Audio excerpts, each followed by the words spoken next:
Hello, friends, and welcome to the Collective Awakening podcast with myself and Stephen. And we come to you at the time of recording. It's actually the full moon as well tonight. It's amazing because I slept absolutely amazing last night. Super, lots of powerful dreams. Yeah. So we're all ready for this episode, which we're going to be touching on regression, past lives, and really everything entails. A bit of a continuation of our reincarnation series on this. Absolutely. And reincarnation is something that's coming up in a lot of our work at the moment, in readings, in circle work, in our healing groups.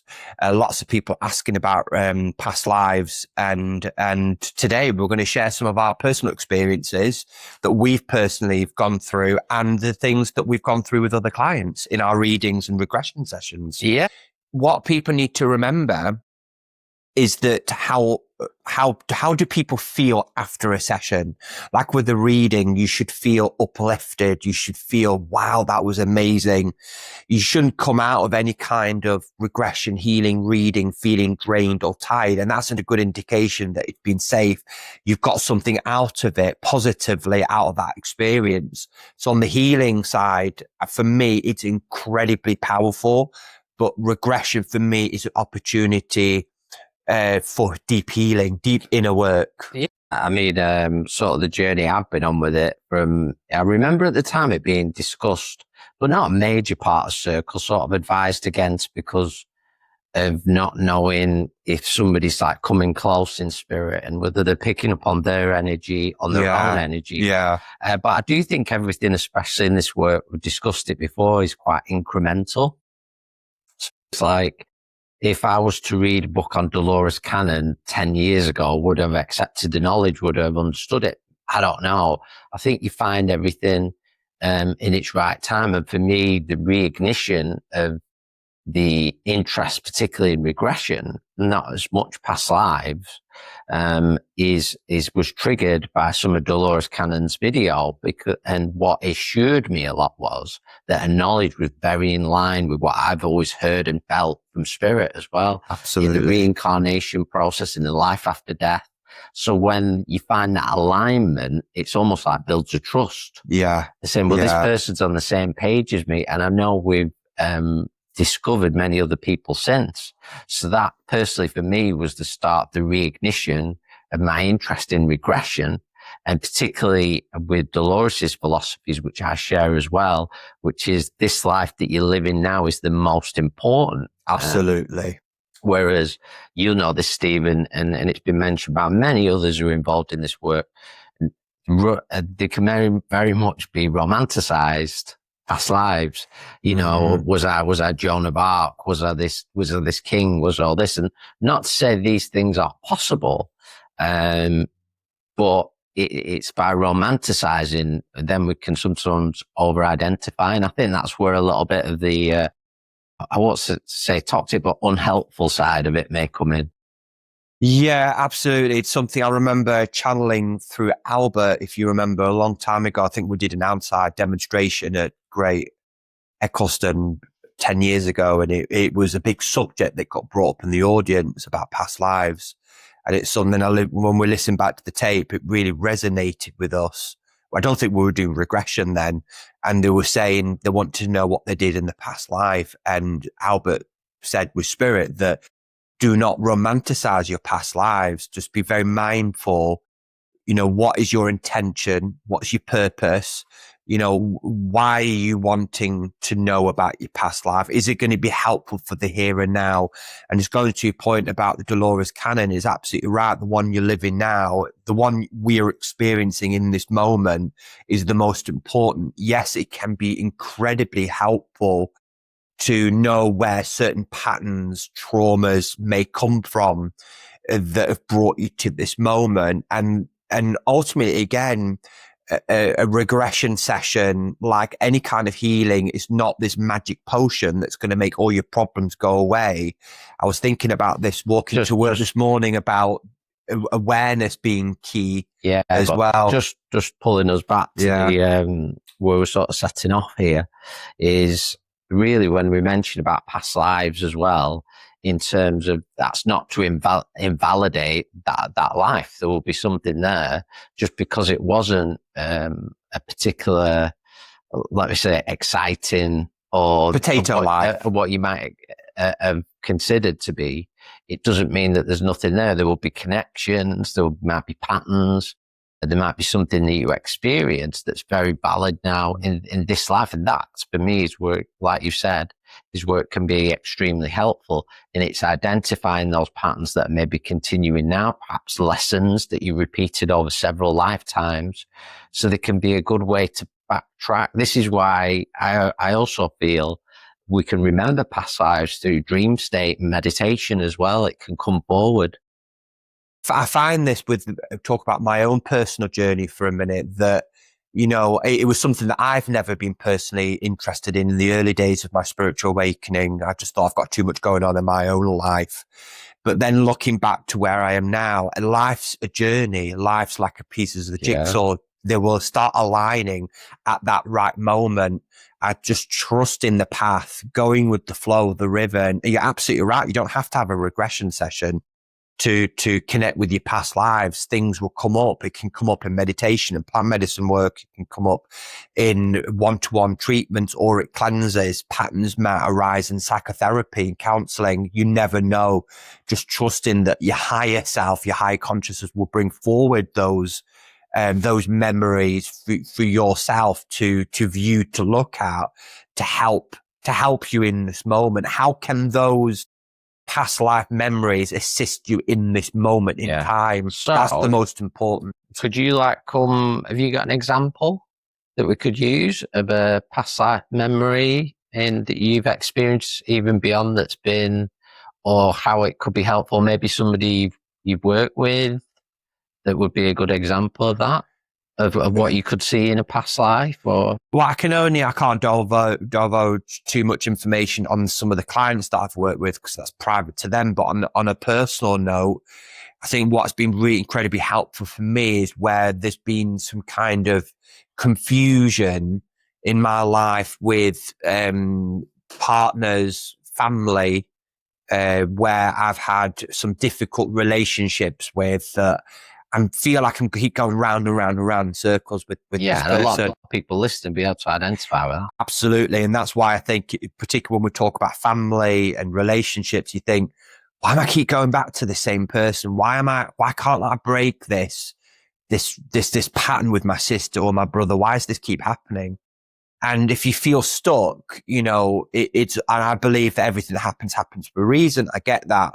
But sometimes we can over-identify in the physical life, in the dramas and the relationships and the karma and the psychic debt.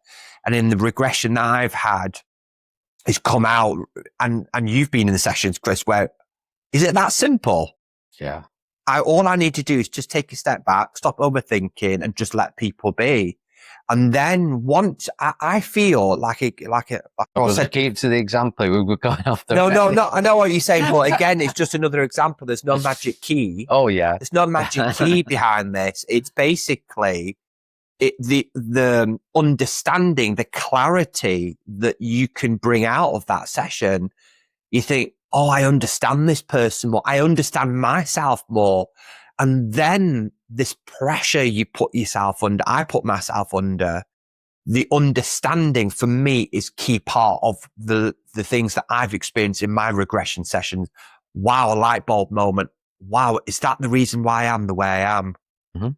Because the person that is in my life was actually my son in a previous life. And so it's really, really, you think, how's that even possible? You question things, don't you? Yeah.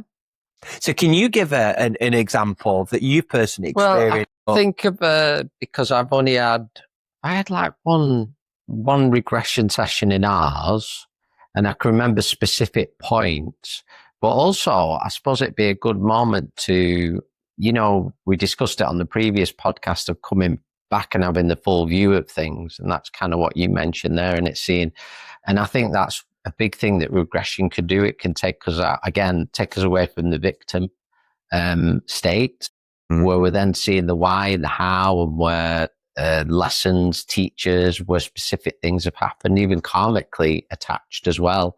And that can, I understand it now. I see that from a different point of view. And I think also as well during regression, there can be more subtle things that can happen. I can give an example of where there was an emotional release that was needed in one life that somebody went into, that I worked with. And it was just the emotion that needed to be fully felt and released through the body. And that was where the healing was. So that had almost been brought into this life still. It was in that person's lineage, if that makes sense. So I think during the regression, it's not always about the facets of the life. It's about an emotion that's maybe been trapped from an experience that's been carried then through those lives. Can that be, could you argue though, could that not be sorted in spirit, or do you require physical experience to feel and to go through that, to experience that? I'll be dead honest. I would have thought at one time it could have been sorted in spirit. I really could. But I don't know the full answer to this. I'm going to be very honest about that. But through my experience and what I've experienced lately, there must be something where it has to be experienced through the physical body and released. Maybe while you're on the earth, maybe that's where it all connects, even collectively. That's been discussed before. Things don't need ripping out. They don't need tearing away. They need to be expressed and fully expressed and felt. Absolutely. And just talking a little bit deeper on that, I've had clients where when we did the body scan, when the higher consciousness steps forward and shifts and helps heal the physical body, and the client would do that on themselves. The therapist, the regressionist, is not doing that. And during this session, certain things are shifted and unblocked, and certain things will remain there until the clients learn those lessons. So those blocks are there.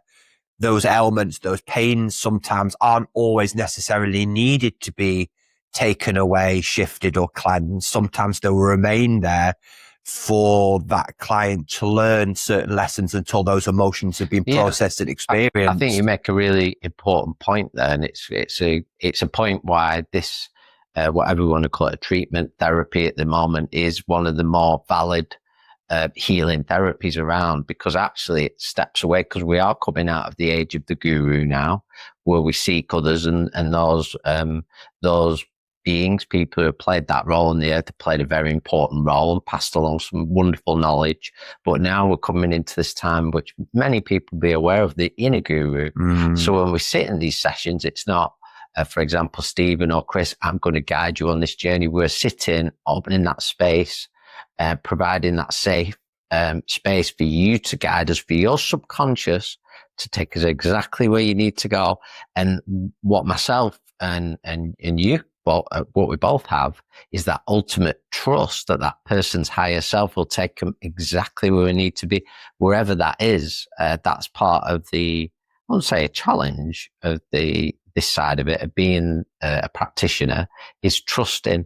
So if that person, for example, finds herself even on another planet, another dimension, or perhaps even in this life, absolutely trusting that their subconscious has brought them there for a reason. And you're not here to control the outcome of the regression. Is trusting the flow of the energy. The higher self of the consciousness will give the client itself exactly what it needs. And I find, which I don't agree with, particularly in some of the other healing modalities that are out there, in Akashic records and regression, where they try to maybe in a way say, well, I've taken this away. You don't need that anymore. This is interesting, and something maybe that you've seen more of than me. So it'd be good to touch on this. Anybody who's, what are the Akashic records in our understanding? Well, the Akashic record is a form of consciousness, place where everything that ever has been, will be, is stored in this. If you imagine a library, a computer, a quantum energy field, and that me personally, my past lives, my future lives, because remember, there is no time. Everything's existing at the same moment, exists in this energy field, all life, all frequency, all energy. If I simplified that, if I've explained that properly. And then you've got the other side, which I've come to understand is that all blocks or karma or psychic debt that we carry, we bring forward into this life, future lives, is there for a reason. Number one, we're not victims. We're not here to be rescued. Everything that's happening is for our highest good. The toxic side of the movement is, I will take that away. I'm going to cleanse that. I'm going to shift that for you. Mm-hmm. You have to be very, very careful, because you don't know, number one, is why is that block there? Yeah. Why is that illness there? It's there because of a contract, an agreement, a lesson that you've got with yourself, with the universe, with other people, with other souls. And there's you coming along arrogant, thinking, I would take that away because you think you no longer need that. It's kind of the opposite of what I mentioned before, isn't it? In a way of where we were talking about ultimately trusting that person's higher power, higher self, in actually bringing it more into what we feel there should be. Absolutely. So instantly, just observing, as you're talking there, it's taking it out of that field and bringing it into our field, not the yeah. Because the key in that moment is actually non-interference, but empowering the client to see those blocks and ask, and getting them to be curious, their own awareness to say, actually, wow, I understand why I've got this. I understand why I've got that. Right. I'm going to do something about it now, because the awareness is half the battle. The being aware of something, of your block, your karma, your psychic debt, can really powerfully help you in that moment. The less you interfere as a therapist, the better, because once you say, oh, I'm going to take that away, you don't need that anymore. You don't know why that's there, because it's not your body. It's not your contract. So you have to be very mindful not to interfere in another person's healing journey, particularly when it comes to energy work. Yeah, it's almost a form of rescuing, really, in many ways. And I feel, as I said before, that this is where this work is very relevant, because it allows people to do the work, to tap into their own inner wisdom and their own knowledge of the body, of their lives, to bring forward exactly what is needed. And they're doing the work, really. What we're doing is providing that space through, and also using the techniques to assist that person in exactly with it. So I think you're right. And it's been mentioned by other practitioners that I've watched and read upon, where they'll pick up on certain things, perhaps an area around the heart, something that's there. And they said, well, what's happening with that? And they said, no, you can't remove that. As you said, it's part of this soul's experience. If they didn't have that, it will take away from the experience they've chosen to have. Absolutely. And just going deeper into that point is that it's not your job to force, but then even as a client, you're not here either to force what you want to see. I would say to clients, don't have any kind of expectation, go with it in a very open-minded, open-hearted. And then on the energy side, sometimes clients will feel frustrated after, because they expect to see certain things and experience certain things in past lives. And actually, sometimes when it's not shown, trust that that's for a reason as well. And there'll be guides up there that they're not going to block. It's the number one, you may not be ready to see. I had an experience only last night, if you remember, we did this powerful group guided meditation. There's this guide said, Steve, you're not ready to see that. My ego might say, actually, I am. Yeah. And actually, like you said about when you were learning about Dolores Cannon, were you ready 10 years ago? You wasn't, no. But you are ready. You were ready last 5 years. You make a really good point, and this is perhaps where we can bring in some of the actual practices of what you can expect. Because one of the things I say is, I don't think it's about as much these days, but I think there's an idea that when we go into these things, somebody's going to flick a switch and be in another lifetime, where it's more incremental. You can't make anything up during these sessions, that's for sure. But what we're stepping into is trusting yourself, letting a thought come forward without it being, how many thoughts, and everybody can ask this who's listening, how many times do we allow ourselves to have a thought, let it come through without it being filtered through the mind? Rarely. And I feel this is a big part of regression. That is actually what we're doing. We're allowing something to come forward that we're seeing, feeling, or experience completely unfiltered and trusting what we're seeing. And the more we do that, a picture unfolds. Of course, there can be clients who will step into regression very quickly than others. It depends how much what Dolores Cannon used to call it is the left brain, how much we're in the logical side, how much we're in the mind. But these sessions are open to everyone as well, aren't they? It's absolutely. I just want to go deep a little bit about this, because anybody that's listening, I call it the inner child. I call it the imagination. Yeah. And the imagination, often when we get older, it's in your mind, it's in your imagination, and we shut off that very sacred gift that is located in the pituitary and the pineal gland there. And your imagination is actually the gateway, one of the gateways between your own soul, the consciousness. I'm talking about universal divine consciousness. And I feel that, it is the imagination, it's the doorway, the gateway. So again, I tried to say to client, don't have any expectation, and just to allow, like a flower, just to allow things to unfold exactly what's needed in that moment. And I mentioned this actually in the one-to-one readings in the beginning, particularly if someone's never seen me before, is to say, number one, don't have an expectation, and just know that whatever is going to be given is for your highest good, is for your higher self. And sometimes clients will come in and they think A, B, C, and then at the end of it, it's F, G, H, Z. And it's like, oh my God, it's not what I expected. And it's just, again, don't have any expectation. Just go with the flow. And it is very different, this work. I mean, we were involved in a lot of different modalities within healing for many years. And when we started doing this practice, it was very, very different to anything we'd done before. Energetically, the feel of it. So it is very, very different work. It is, because a lot of our work prior to regression and past lives was fundamentally trans healing. That was the big part of the trans healing. But what clients, and in a way we fell into, which was, I'm going to come and see you.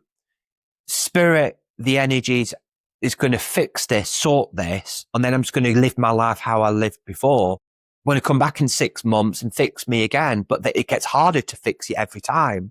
Yeah. So there was not a real shift that was happening on the conscious level. A lot of it was good, really good work, but surface work. And I think once sort of the deeper collective awakening work was happening, it was moving away, like you said before, moving away from, I'm going to, like a doctor, I'm going to see a doctor, you tell me what's wrong with me, and you are going to fix me and heal me. And this is why the system's breaking down in the matrix, is because it's been rejected now. We are rejecting it on the conscious level because it's forcing us to look within ourselves, because we know thyself. It's to know thyself, heal thyself, because you know what's wrong with your body. You know what's going on in your body if you just bring your awareness within. And that's what regression does. It brings your awareness within yourself, allowing your higher self. And it's sometimes healing is actually mind-blowingly simple. I got the other day in a session that I did, with a meditation session with myself, was, Stephen, you don't need all these things. You just need to rest. Is that all I have to do? You just need to chill and rest. And sometimes those messages are so simple because the human mind healing. 100%. So really, we discussed quite a few things there. When we're discussing the past life side, really, what could be expected? I'll mention a few things about. Yeah, sure. As you walk through the life the life process. It could be connecting with where you used to live, whether you were in a male or female body at the time, family members, how you died as well. That's an important part of the process that not many regression practices do.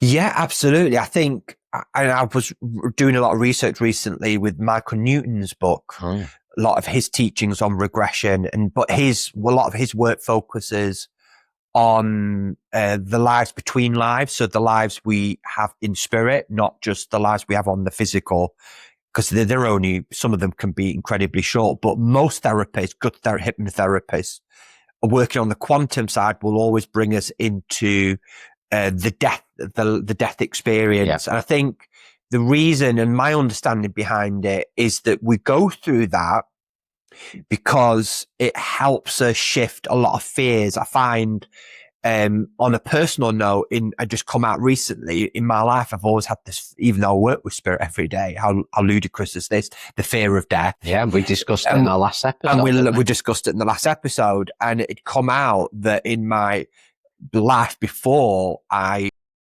think I died on a boat with my children in the sea, coming from America to Russia or to Europe. And so there was a death, that my death in that life must have been horrendous. It must have been horrendous experiencing drowning or how I died. I'm not delved into too much. And in my life before that, I was a little bit of an alcoholic. I had a rich family. I had status, but I didn't do much with my life, and I drank too much, and I died with liver failure and stomach ulcers. And so I recognize now that in my life, I've lost stomach problems. And so there is a relation between the death and the elements that we can bring forward to try to help clear and shift. But I find that in the Michael Newton book that we always go to the death. It helps us sort of let go of that life, and it helps us transition then the life in spirit. You know, what did you do then in spirit? In what I've experienced as well, a lot can happen. I've come to understand more and more why it's so important to go to that process at the end. It can involve other characters in that as well. It can involve certain emotions, perhaps people who feel in a certain life that they die before the time. And that can be more, and also the other way around, people who lose people in their lives before the time, and that moment can almost be locked away a little bit under lock and key. So it's sort of unlocking that experience, and again, feeling the emotion fully and saying, you know, it's all right. And sometimes it's, you know, you talked about simplicity. It's about, there's no mystery to this. It just was as it was meant to be. And the death has, like with rebirth, like birth, being born, the death is actually, it's the ending. If you think about it logically, the logical mind, the death is actually a very significant part, because it's the ending. Yes, it's the rebirth. You're going back home to spirit. It's the ending of that incarnation. So it probably the one, for me, the birth and the death being the two most significant parts of your incarnation, where you're going to be born. And the sort of subject that people never talk about in the regression is actually, when is my exit point? How am I going to die? Why do I want to die in that way? What am I learning in that death experience? And I found that in a previous regression, there was a lady that had this not very good relationship with the mum. And in the regression, the daughter was being looked after by the mum, and now it's the other way around. Yeah, you find that a lot. You find that a lot. So again, when you are with a loved one, and this is where the clarity, when you come out of a regression session, you think, wow, I understand now the reason why my child's disabled, because that's for a reason. I've got a contract with that person. And again, the regression is not for everybody. You know, it's not for everybody, but it can be incredibly helpful.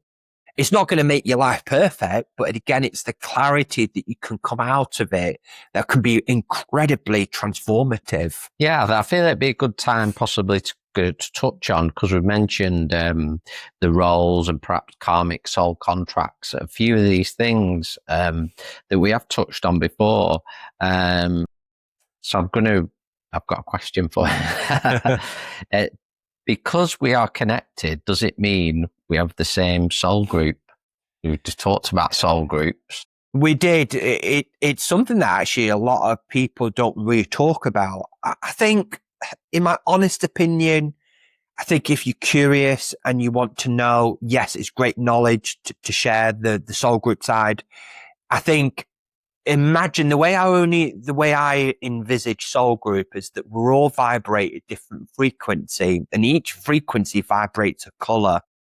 And we all vibrate. So there's no levels in spirit. No one's higher or lower, but it's more a tapestry. Some are more elevated than others, depending on their experience. Some might have a little bit more knowledge. Some might live in more of a simpler life. This is why, again, you should never compare yourself to anybody, because you just don't know who you're speaking with or you're connecting with. So in your soul group, in the larger soul group, we're one race, which is the human race. But in that, there's clusters of millions and millions of different subgroups of souls who are on different missions, different lessons. We're not, at the end of the day, very simply, we are all not all the same. We are not all the same and on the same levels of progression. And it depends also of what you've come back to do on the earth as well. If you have got a spiritual mission, if you have certain lessons to learn, there'll be a group of you in your soul group that will come back to play certain roles and certain characters in that moment. In my recent regression, it come out that I know my aura vibrates emerald green. Do you remember this in the regression? And and we asked this question, didn't we? And that I'm a kind of, I've come back to do some kind of healing work, teaching and healing work. I always assumed that me and you were on the same soul group. We are, but we're not in the same cluster. I think the way I described it in the session that we had is like different departments. Yeah. And even I found out that even my partner in the physical, Adam, he's on a different department as well. We're not all in the same soul group. The only way that I can envisage in my mind, and I've been thinking about this week actually, is that before you came to me, I was in my little Japanese garden with my lovely family and my friends, and you came along and you wanted to recruit because you were saying there's this great time that's going to happen on the earth. I'm going around, I'm recruiting people. Do you want to come back to the earth? It's exciting times, opportunity to heal, work on a bit of your karma, have some amazing experiences. It's the great time to come back to the earth. And I thought, yeah, okay then. I'm not sure at first. Okay, that I'm going to come. Couple of us in our cluster group, couple in their cluster group, couple of those. We've got a spiritual mission. We want to create some kind of teaching mystery school. And we might call it the Purple Mountain. So we come in from different soul groups, and then we can come together to have a shared mission. Yeah. That's the way I see it. Absolutely. So we have a shared mission, but also we have our own journeys as well. So part of my work here is healing. That's my passion. And then Chris, you love the podcast side. You love the mediumship side. So we've got different missions, but still doing the same work. That's the way I understand soul groups.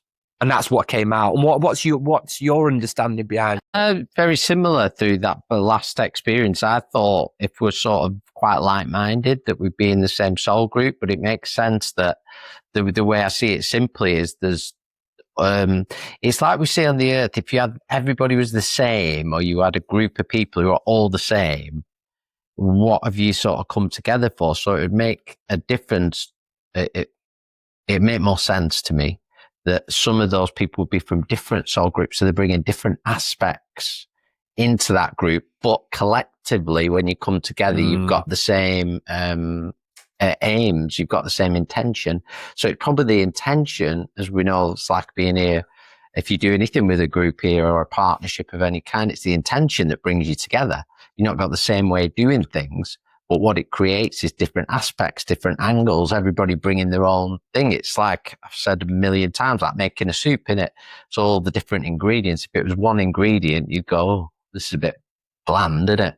So you bring in different that's the way gifts. I see it. Absolutely. You bring in your own special gifts, talents that is needed in this great time. I think when I was reading the Michael Newton book and it really resonated with me, is that I know, because I've experienced this, we've created the sanctuary, this community called the Purple Mountain. That's part of our mission. Yeah. I know that must have been a collective intention. I think there's a group of thousands of us that have said, right, we're going to create this for 30, 40 years. We're going to do this. There's going to be hardship. It's going to be tough, but we're here to co-create something. Now, in other circumstances, there'll be, depending on, you might have a bit more of a simpler life and you might do something. I've just come back to learn a little bit of stillness, calmness. So again, you can't just compare that example with everybody because, like you said, everybody's different. Yeah, exactly. Everybody's different and unique. And I feel this steps into karma, which I see a lot around at the minute, talking about karma and go, well, if we come to learn this lesson, why is this person like that? Why does that happen? Why does this happen? And really, you don't know somebody else's journey to begin with. So looking at the face of it, but very simply, a lot of that I find comes down to, again, the victim state makes us very powerless, like something that's there to punish us. And this is why I find, particularly in regression, quantum therapies, that what they can do is they can bring us into empowerment. So seeing, right, why am I experiencing this? And karma for me is not somebody there, you know, some God or something's there when you in spirit saying, right, you have to do this because it's more of a calling within your soul, within a facet of your soul, where, or maybe I didn't complete that. Maybe I've not learned that lesson. There's something I need to experience on the other side. Like you said, an example of in a last life, if I was an alcoholic or I abused my body and I died through that, then maybe I will come back with somebody connected in that life, in this life, and the roles may be reversed because I choose, not because somebody tells me that I want to experience that. Absolutely. And I think that there is a reason for everything. We can't always see that in other people because that's their journey. But I think that's something that regression can greatly help us with, of seeing that. Absolutely. And this is why in regression, one of the first steps of a session is asking the client, who are the list of characters in this life? Who's your mum? Who's your dad? Who's your children? Who have been the most significant people in this life?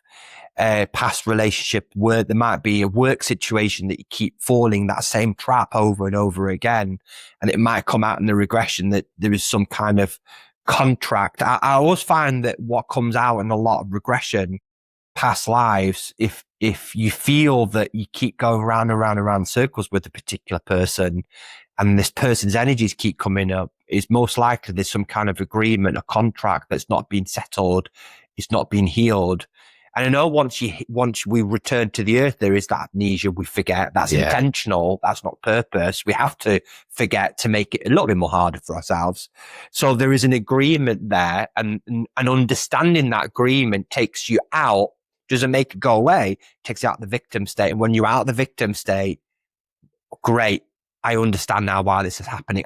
This is not punishment. Yeah, and that's really important because I feel a bit of a trap in the the modern day spirituality can be then once we have that awareness come, oh, I'm not doing that because I'm going to accumulate bad karma.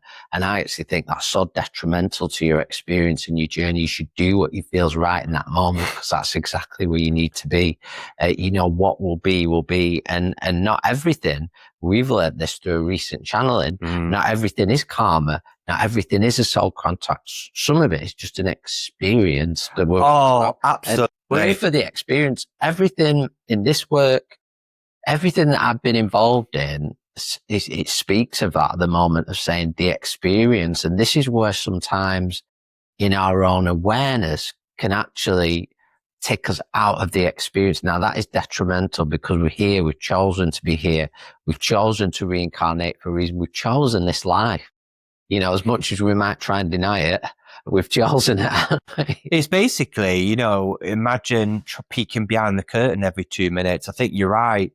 I think being nosy, being curious is positive. I always encourage the teachings here is always pull your awareness inside of yourself, always ask, be curious, but also there is that energetic boundary. If it's not being shown, if your guide's not being shown to you and you're pushing, just trust that perhaps it's not meant to be in that moment. You know, but don't be defeated. Don't feel like, oh, spirit against me, spirit punishing me.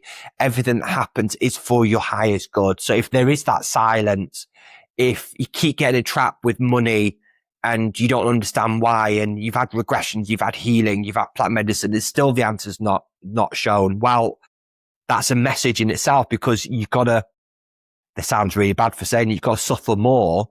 So you've got to learn more, have more experience. Or experience more.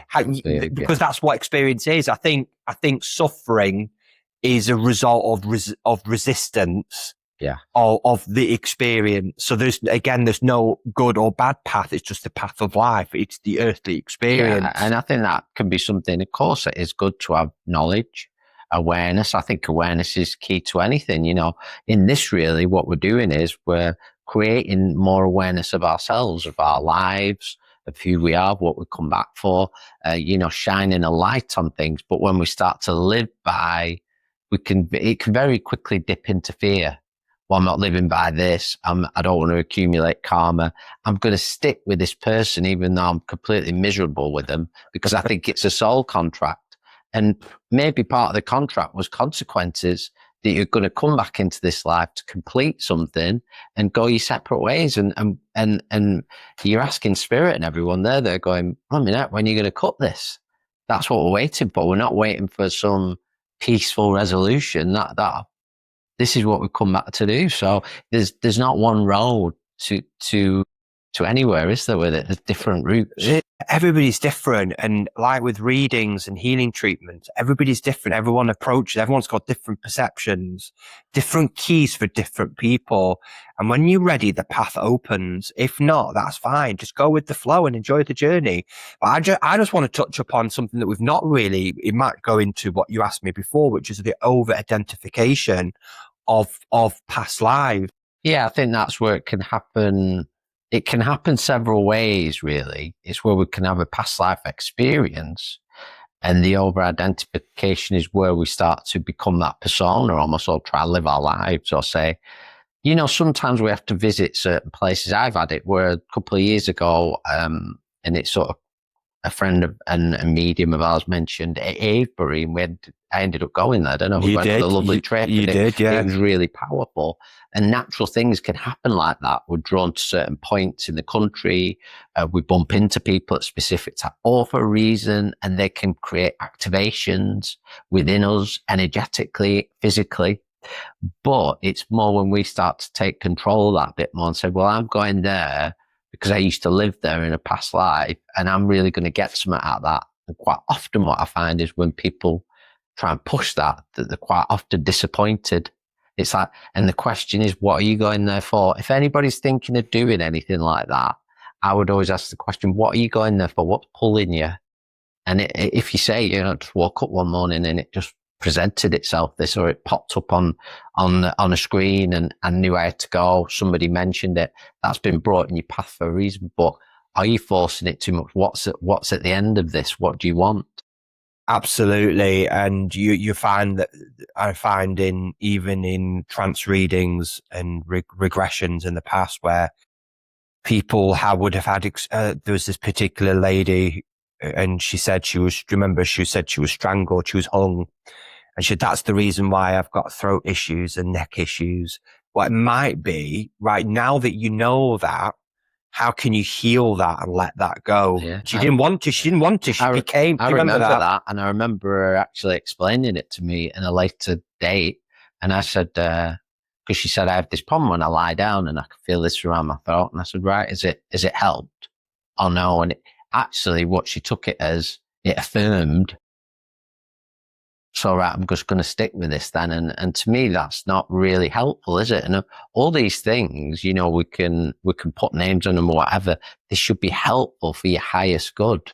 I find, you know what just come to me? It can be a form of a kind of spiritual avoidance of your current life.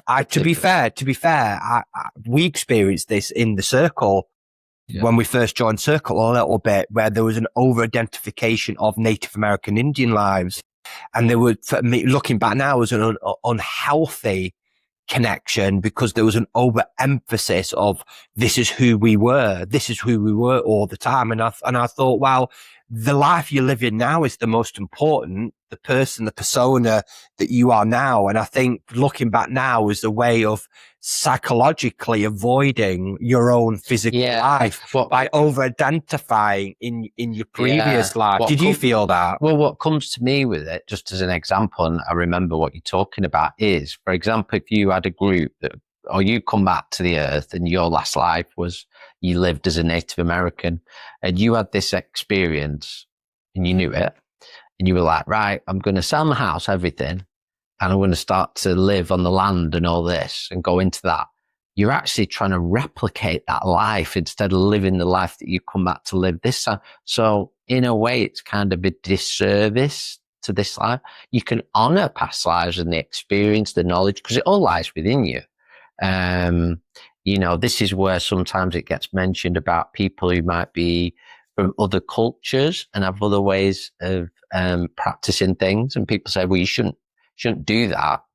And really it could be suggested that we've lived that life before, that we have that within our ancestry, and it can be called upon. So there's two ways to look at it, not over-identifying and trying to replicate the life. That for me is very unhealthy. But can some of the teachings and the knowledge that you hold from that life be helpful? Yeah, they can.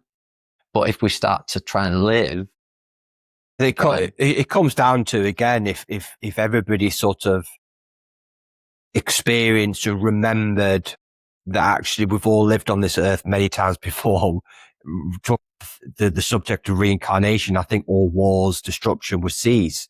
Because I know that I've lived many lives as somebody that was in Africa, in China, you know, but I think what you were talking about, do you remember Little Raven talking about replication? Yeah. That even the teachers and the leaders just talking about one culture, the Native American Indian culture, saying we can't recreate that.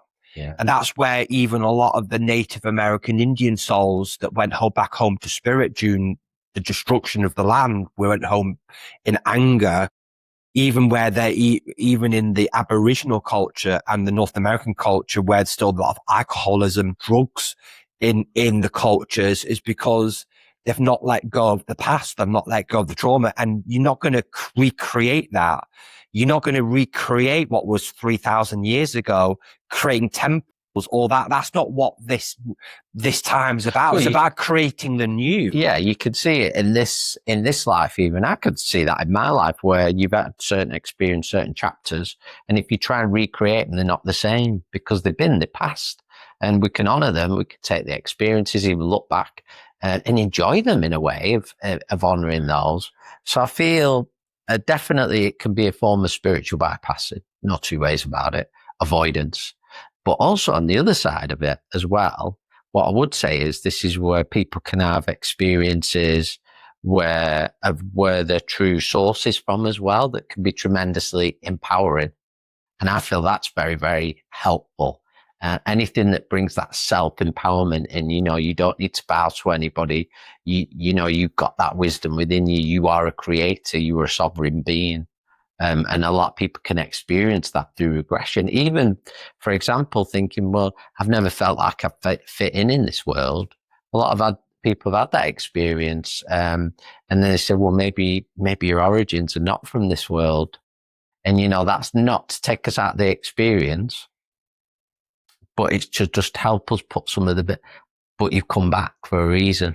I call it the great remembrance. Yeah. You're remembering in that moment why you are who you are. And then when you are aware of that, there's an acceptance then. Yeah. And once there's an acceptance, I can just be myself. I'm a bit quirky. I am a bit weird. I am a bit strange. And that's all right. Yeah. That's okay. Again, expectation. And I remember the teachings of Silver Birch talking about why the earth feels so fragmented and chaotic in ways, is because there are millions of us, billions of us that have reincarnated, all with different vibrations, different frequencies, all with different missions and different projects, different divine missions, personal missions, contracts, soul contracts. It's all beyond our comprehension, really. Though, so spirit understand that, once we hit the earth plane, we're in this physical body. Things don't always go according to plan. Things do cock up. It's just part and parcel, but not to take your life too serious. That's a big thing that comes up in the Michael Newton book, actually, when the soul gets taken back to spirit.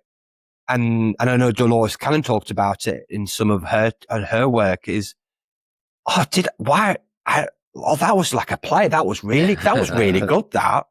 Though we think this earthly experience so serious, money, worry, fear, they're fantastic teachers, but don't over-identify yourself to this label, this person that you call Stephen or Chris, because in 50 years, 100 years, that body will be gone and you're going to go back home to spirit, and what will remain is the soul, what you've learned upon this earthly experience, what you've experienced. So make the most of the experience, but don't take yourself out of the experience that you've chosen. One foot in, one foot out. What would be the point of right, I've chosen this experience, I've chosen to reincarnate in this time, in this specific, I picked all these things, and then, I'm going to take myself out of it, and I'm going to say, I'm going to over-identify with something outside of myself, because now this is another thing that we've come to learn more and more, and it's been spoken about a lot, that we'd say past and future,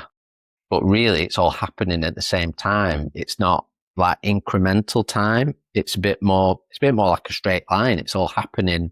Timelines are happening at the same time. Those who have read Dolores Cannon's work with Nostradamus will know this. When she was connecting with, through regression, with a student of Nostradamus, and she said, well, I'm speaking to you in the spirit world. Said, no, I'm coming to you from my time. So they were tapping into a timeline. But that might be a subject for another time. Amazing. But I think the way we look at time, and you see a lot of people are opening up to this now, of not as much going it's all happening at once, really. Yeah, it's like, well, we look at life. Life is meaningless. And somebody might say, well, what do you mean, Stephen? What do you mean life? Well, something is only meaningful if you give it meaning. So everything requires your attention. So we are aware, we are observing, I'm aware if we're having this experience, in this reality, in this moment, in this body, in this life, because my soul, my spirit has brought awareness to this moment. Yeah. There's no past, future, or present. It's just bringing your attention. So you've chosen to bring your focus of attention. Say, for example, right now, your focus of attention is in this room. Yeah. In this experience you're having right now. That's why when I do psychotherapy with clients, and I always ask, and I'm creating a guided meditation on this with heart-centeredness, which is, it's always good to stop, pause and breathe, whatever you're doing at any point in your life, and ask, what is pulling my awareness in this moment? Well, the awareness is, I'm feeling like crap. I've got no money. Can't do this. Well, that's pulling your awareness. That's one side. Well, let's dig a bit deeper. When we stop and start asking the right questions, being curious, what's pulling me in awareness in that moment? Yeah, and I think it's in whether we're talking regression, past lives, the higher self. Its curiosity is always healthy. We should always stay curious. But we mentioned the higher self a few times, which we're connected within regression, but we're not talked about it. So what is the higher self? And what could be brought forward? Well, what way does it present itself? In my personal opinion, your higher self consciousness is the same thing. Imagine yourself, quite crudely, you're a ball of energy. This is your whole self. Personally, however you want to look at it, if you're a spirit in a physical body, in my interpretations, there's a projection of your soul into this reality.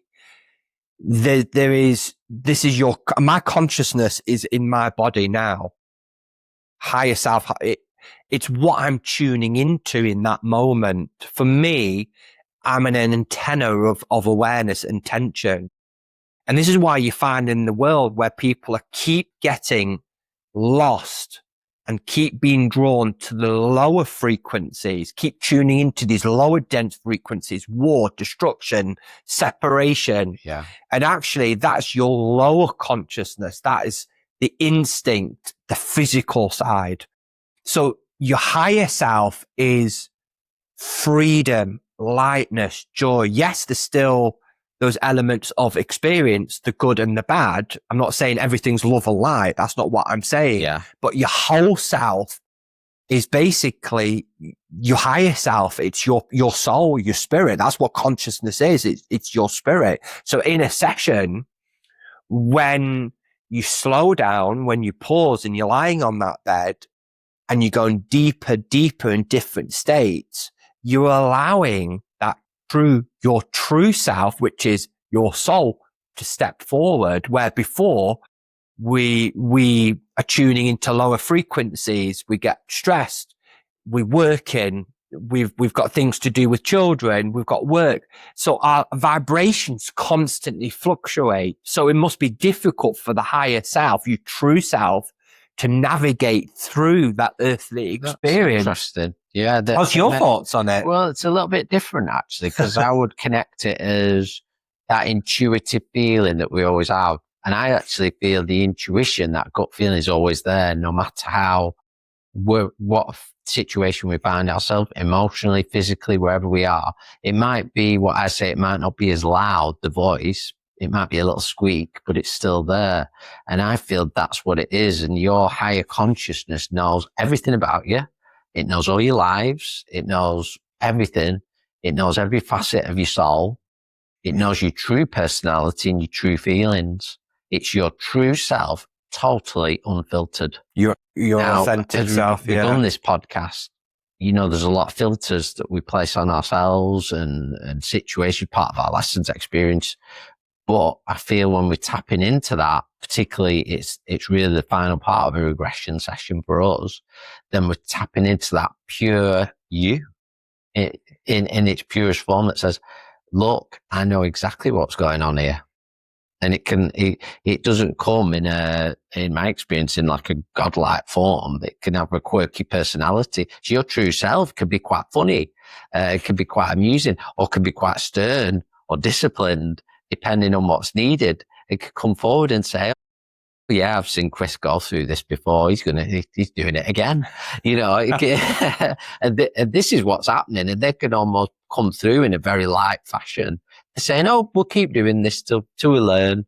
This is what needs to happen. Or deep healing can be given, which you talked about, knowing thyself, healing thyself. All these things are possible.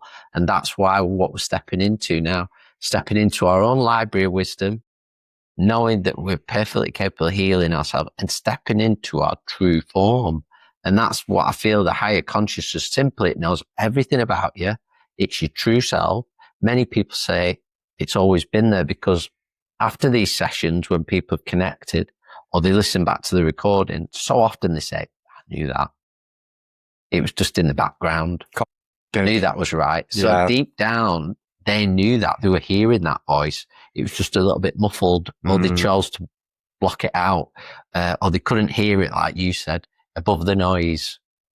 And that's why you make a really good point. we're so afraid in this life to take a minute. We don't always have to do something. Now, every problem requires a solution. Sometimes it's just take a step back and breathe. What am I feeling? What's going on here? And that line of inquiry, I could say in my life, I found it really helpful. Stops us going into the hole a little bit. Just stepping back, breathing. I'll never forget, and I've said it a million times this since I have, is I got shown years ago, and it was during a reading, and it was this chessboard. And it's like this person was looking and going, what's my next move? What's my next move? And scratching their head. And they weren't getting nowhere. And they said, if that person was to stand up, go outside of the room, take a breath, when they came back in that room, they would see that board completely different and know exactly what they need to do. So don't be afraid to do that in life. Intensity doesn't always equal results. In fact, could be argued it doesn't at all. It's take a step back, see the full view. That was easy. God, I've been worried about that for weeks. How easy was that?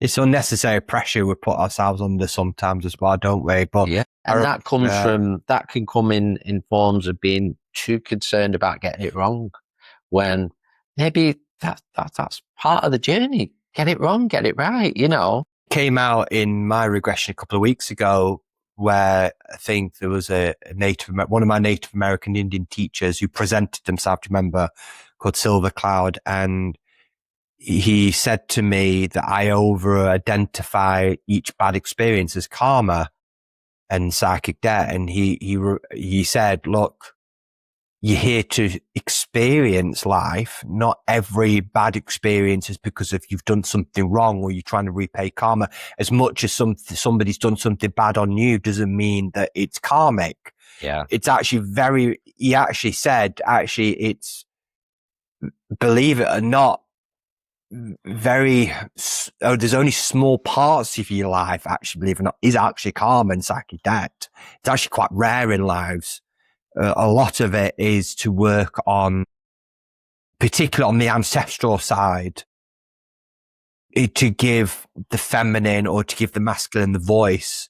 Yeah. Where a lot of us have come back in certain families, why some of us feel like black sheep of the family, have come back and reincarnated in certain families to give that family lineage, that voice, that expression.